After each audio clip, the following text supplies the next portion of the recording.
So here we are in Malin on the Inishowen Peninsula in County Donegal on the eve of the Dubai Duty Free Irish Open. It's Pro-Am Day today.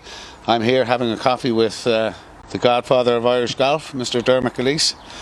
Dermot, what does hosting a championship like the Dubai Duty Free Irish Open mean to the county of Donegal? Morning, Linton. Well, this is a particularly important venture for Ballyliffin Golf Club and for the whole county of Donegal, for the whole northwest, in fact. They're using this as a major promotional exercise for the county and the region, to the extent that my understanding is they've invested something like €500,000 in getting the Irish Open here. So big things are expected, and it looks like their investment is going to pay off, because we look around us, I mean, the weather is simply glorious. It's like that all the time in Donegal, I believe. So I'm told. I must have been extremely unlucky on the odd visit I came up here and was almost swept out to sea. But no, I mean, good weather is a huge part of an event like this. And sadly, the Irish Open has done very badly weather-wise in recent decades. I know that people can attribute this maybe to a bit of senility or whatever, but I remember gloriously sunny days, particularly in the 80s at Royal Dublin and Portmarnock, and thousands of people walking the fairways. We've had difficult times since then, particularly in the noughties. But now the Irish Open is back on its feet. It's part of the Rolex Series. There's a $7 million prize fund, and there's a hell of a good field, like by any standards. Yeah, Jon Rahm, defending champion, 7-1 behind Rory McIlroy. What do you think of this? You predicted it last year, of course, that he would win the Dubai Duty Free Irish Open. I did. You did? Did I have money on him? You didn't have any money on him. Typical. But talk to me about the Spanish influence on the Irish Open over the years, because it's been really important. It has. The revived Irish Open took place at Woodbrook in 1975. And it was dominated basically by Americans and Europeans, but not including any Spaniard of any note. It was only the following year, 1976, when the event went to Portmarnock, that Seve Ballesteros played in it for the first time. And he made an immediate impact. It will be recalled like that was the year when he was runner-up. Earlier that summer he was runner-up to Johnny Miller in the Open Championship at Birkdale, and he was a sensational 19-year-old at the time. And he made such an impact on the Irish Open. I remember Joe Flanagan, the tournament director, saying to me on one occasion, he said, you felt if you had Seve, you could build a tournament around him. He was that important. And then, of course, 1985, as an amateur, Jose Maria came along, by which stage he was the best amateur in Europe, and he won the Irish Open at Portmarnock in 1990, and then 1998 another great Spanish amateur, Sergio Garcia, played in the field at Druids Glen, and as an amateur he remained amateur. Played in the Masters as an amateur in 1999, and then turned pro and came back to Druids Glen as a pro that year and won the Irish Open. Yeah. And then defended the title in 2000 at Ballybunion, as Jon Rahm is doing here.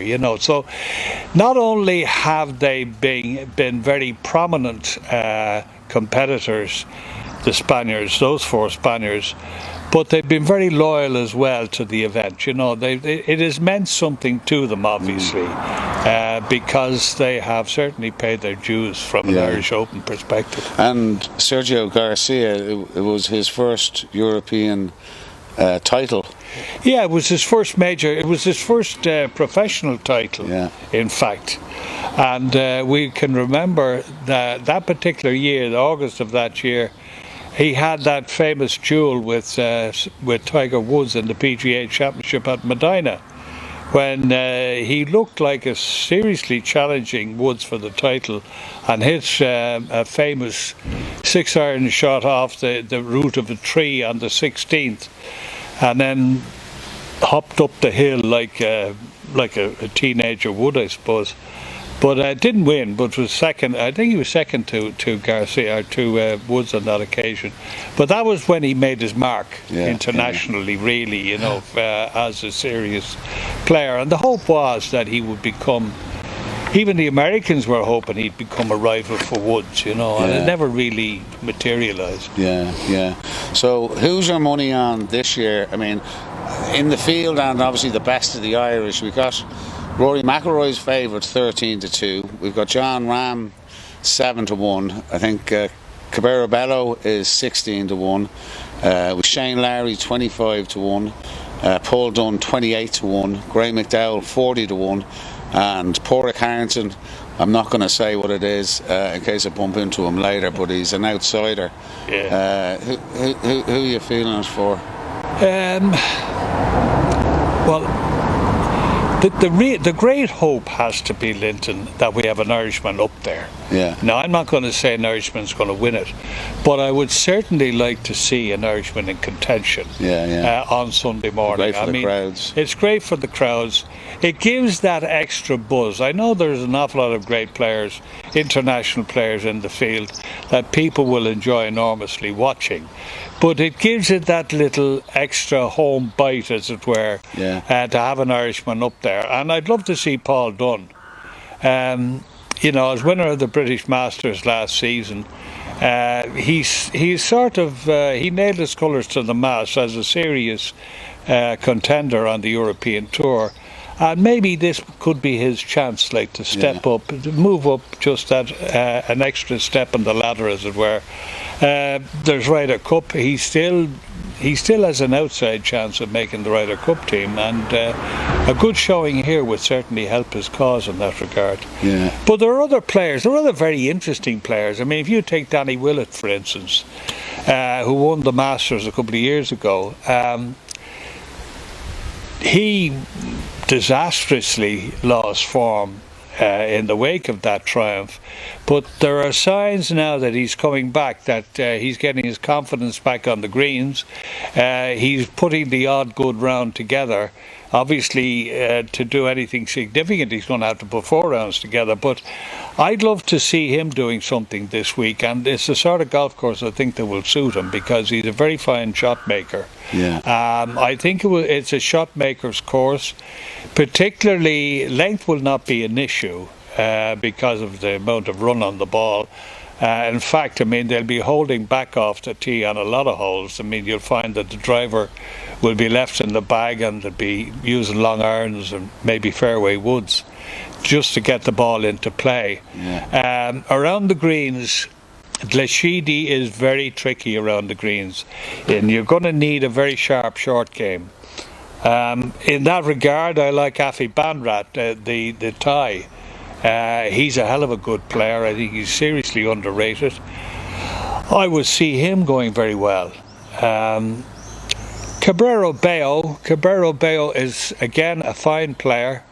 He has Colin Byrne, whom we're all familiar with as having caddied for Retief Goosen in the US Open victories. He's from Royal Dublin, as we know, and he's on Cabrera Bello's back since last year, and seems to be enjoying the experience enormously, and I would think the Spaniard could do very well. Well, listen, thanks for your time, Dermot. We'll let you get up to Ballyliffin, and we'll catch up with you tomorrow on day 1 of the Dubai Duty Free Irish Open for another coffee.